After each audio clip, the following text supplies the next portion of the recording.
শালার মতো ফোনটা কাইটা দিল না। আমি ওরে যে কর দিব ওই কি হালায় আমার উল্টা কর দিয়ে দিল।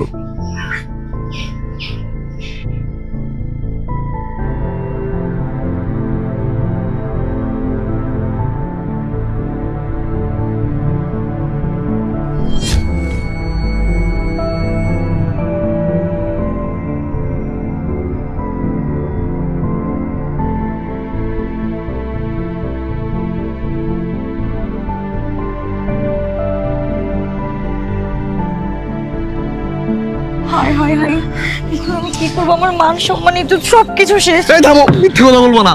ইজ্জত, এই 3 দিন একসাথে আছি, তোমার ইজ্জতের দিকে আমি হাত বাড়াইনি। আমি সুযোগ দিইনি, দিলে কি তুমি ছেড়ে দিতা? এটাই তো আমার সব থেকে বড় ভুল হয়েছে। মানে মানে আবার কি? সময়ের পরিপ্রেক্ষিতে আমি খুনি না হয়ে আমার ফাঁসি তো ঝুলতে হবে।